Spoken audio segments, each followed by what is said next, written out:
Hello friends, आज हम पढ़ेंगे दोस्तों द ऑर्फन गर्ल, जिसे लिखा था H.L.B. डिरोजो ने। H.L.B. डिरोजो ने इसमें द ऑर्फन गर्ल यानी एक अनाथ लड़की के बारे में हमें समझाया है इस पोयम में कि उसके माता पिता किस तरह उसे छोटी सी उम्र में छोड़कर चले जाते हैं और उस छोटी की बच्ची का कोई सहारा नहीं होता, ना उसका माता होता ना कोई पिता होता, क्योंकि वो अनाथ बच्ची होती है और उसे जीने में कितनी कठिनाइयाँ आती हैं, उसे अकेलापन कैसा लगता है और कौन कौन से लोग उसके साथ गलत व्यवहार करते हैं उसकी सच्चाई जाने बगैर कि वो कौन थी। बस लोग यही सोचते हैं कि वो एक अनाथ लड़की है, वो एक गरीब लड़की है, तो उसके साथ क्या क्या मजबूरियाँ होती हैं ये सब हम इन पोयम में जानेंगे। तो आइए दोस्तों देखते हैं कि इस पोयम में क्या क्या चीज़ें हैं और कैसे इसमें लाइनें डिवाइड की गई है। तो पोएट ने H.L.B. डिरोजो ने इस पोयम में 24 लाइन्स लिखे हैं और इसे 2 स्टैंजा में डिवाइड किया है, पर हम इसे 4 लाइन में पढ़ेंगे ताकि हमें छोटे से अच्छे से समझ में आए। और इसकी थीम उन्होंने cruelty of the world and fate रखा है, यानी कि किस तरह एक क्रूअल की तरह समाज बन जाता है उस अनाथ लड़की पे। तो आइए दोस्तों हम H.L.B. डिरोजो के बारे में कुछ जान लेते हैं। तो H.L.B. डिरोजो का पूरा नाम था हेनरी लुइस विवान डिरोजो। इसका जन्म हुआ था 8 अप्रैल 1809 में और इनकी डेथ हो गई 26 दिसंबर 1831 में। यह एक इंडियन पोएट थे, पर इनका ओरिजिन जो था वो पुर्तगीज़ था। यह एक हेडमास्टर असिस्टेंट भी रहे हिंदू कॉलेज कोलकाता में यानी इंडिया में। यह एक फेमस वर्क में काम किए थे जिसका नाम था to the moon of to India, my native land और द हार्ट ऑफ इंडिया। इनके नाम से कई टिकट भी जारी हो चुके हैं, जैसा कि आप देख रहे हैं ये डाक टिकट है, क्योंकि ये भारत के जाने माने पोएट थे। पर ये महज 22 सालों में इनका देहांत हो गया था, क्योंकि इन्हें ट्यूबरक्लोसिस था और उस वक्त इसका कोई इलाज नहीं था। इस कारण वो हमें छोड़कर बहुत जल्द ही चले गए, यानी 22 साल की उम्र में ही चले गए थे। तो ये थे H.L.B. डिरोजो। अब हम इसकी लिखी हुई यह पोयम पढ़ेंगे जिसका नाम है द ऑर्फन गर्ल, और लाइन बाय लाइन पढ़कर इसकी हिंदी जानेंगे। तो इसका सबसे पहला लाइन है she was yet young and fair, but O she seemed marked for such woe in this unpleasing world, poor friendless wander। तो ये जो 3 लाइन्स में पोएट कह रहे हैं वो एक एपिग्राफ है जो पोएम के बारे में डिटेल में हमें समझाएगा। ये सिर्फ 3 लाइनों का, अभी तक पोएम स्टार्ट नहीं हुई है। She was yet young and fair, यानी वो अभी छोटी सी मासूम और फेयर कलर की लड़की थी।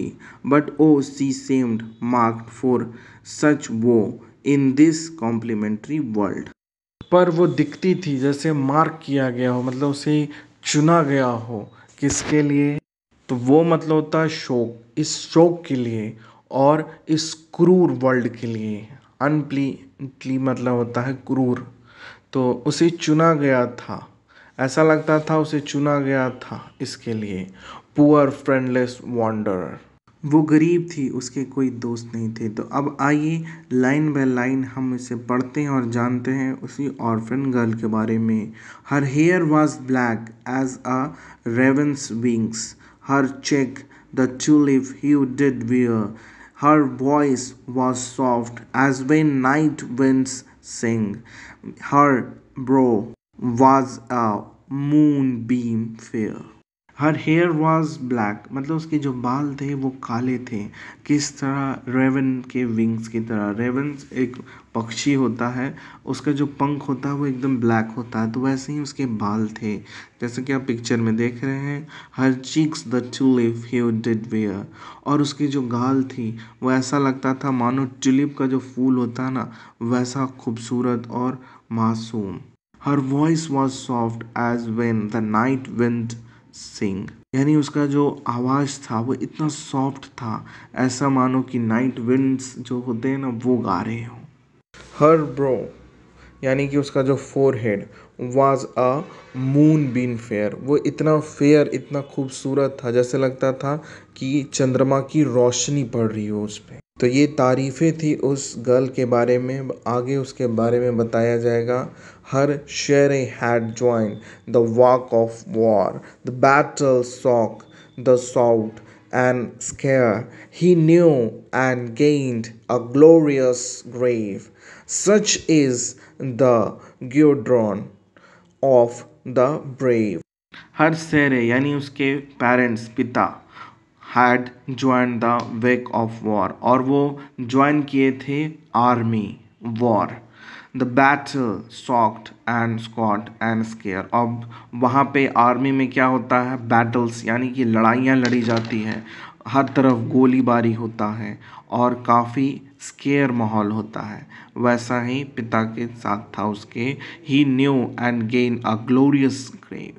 ही न्यू यानी वो जानते थे कि वो एक ग्लोरियस ग्रेव यानी कि एक प्राउड, एक सम्मानजनक चीज़ें वो गेन करेंगे जब उनकी मृत्यु होगी, और उन्हें ये सौभाग्य मिला और वो ग्रैडन ग्रीव को पाए और वो साहस की मृत्यु को पाए। तो इस लाइनों में उस बच्चे के पिता के बारे में बताया गया है। उसके बाद her anguished mother suffer hard, could not endure a widow's part. She soaks beneath her soul disgrace and left her infant parentless. Her एंग्वेस्ट mother यानी कि उसकी दुखी, एंग्वेस्ट मतलब होता है दुखी, उसकी दुखी माँ सफ़र हार्ट, और वो सफ़र कर रही थी दिल से, और could not endure a window part, और वो यह सहन नहीं कर पाई कि अब वो विधवा की जिंदगी बिताएगी। सी शंक्स beneath her soul disgrace. सी शक मतलब वो अंदर ले ली, अपने शक कर ली उसको, beneath her soul disgrace, और अपनी जो आत्मा को अंदर ले ली, उसके अंदर क्यों ले ली, क्योंकि हर सोल, उसका जो आत्मा है, वो यह डिसग्रेस, यह अपमान नहीं सह सका।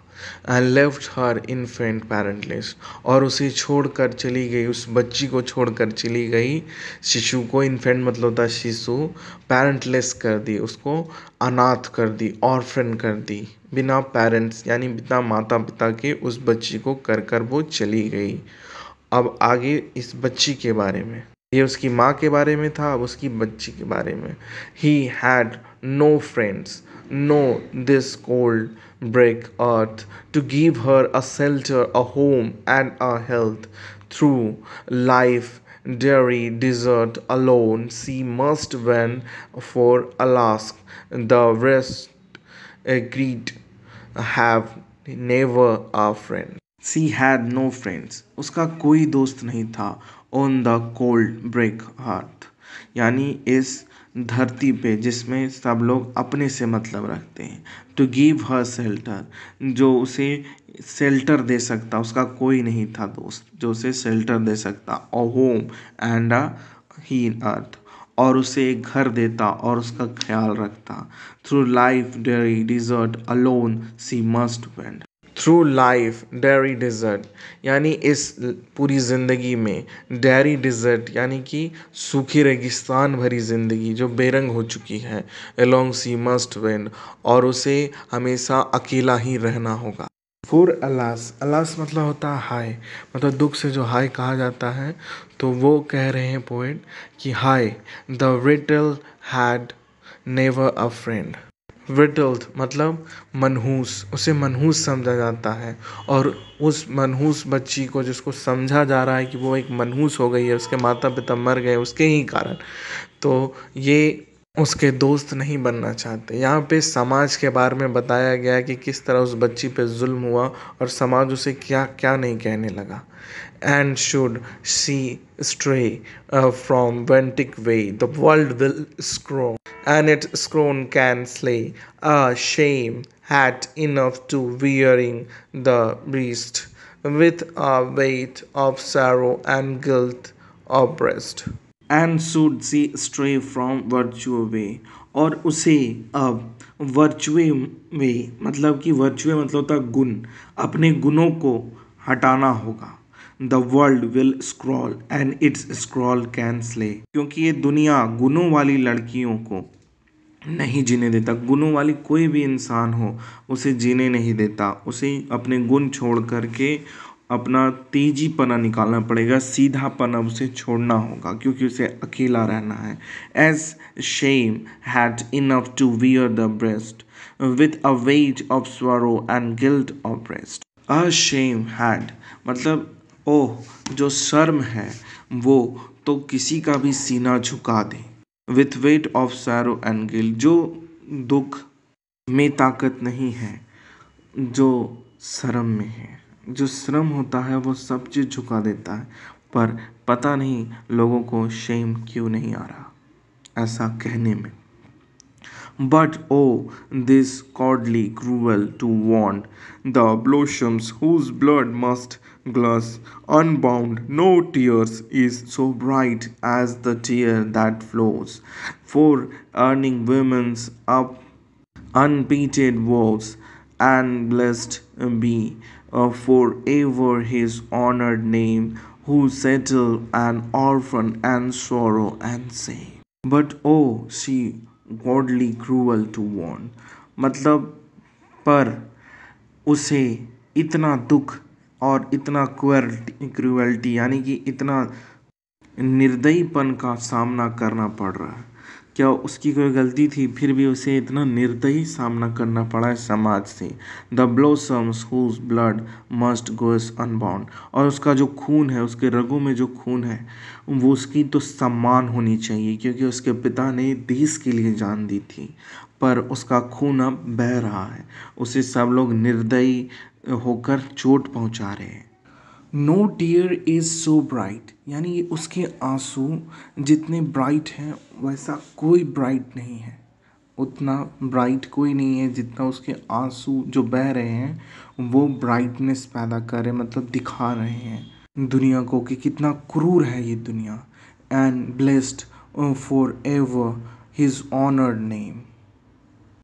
फॉर अर्निंग मतलब उसे जो कमाना होगा, उस औरत को उसका जो संकट आया है, WOES मतलब होता है संकट, वोज मतलब संकट, उसमें जो संकट आया है। And blessed be forever his honoured name who shelter an orphan from sorrow shame. यहाँ पे पोएट उसका इज्जत भी कर रहे हैं जो इसे सम्मान देगा। And blessed for ever honour name, और उसका जो नाम होगा वो ऑनर के साथ लिया जाएगा उस बच्ची का, क्योंकि उसके पिता ने जान दी है देश के लिए।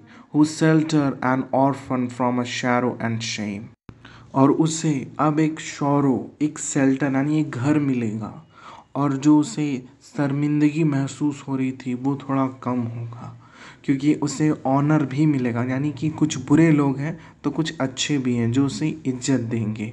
और यहीं पे यह पोयम ख़त्म होती है। यहाँ पे एक ऑर्फन, एक अनाथ लड़की की कहानी दिखाई जा रही है कि किस तरह पहले उसके पिता मृत्यु होती है, फिर उसकी माँ की मृत्यु होती है और उसकी ज़िंदगी नर्क हो जाती है, और अंतिम में एक उम्मीद की किरण उसे इज्जत दिलाती है।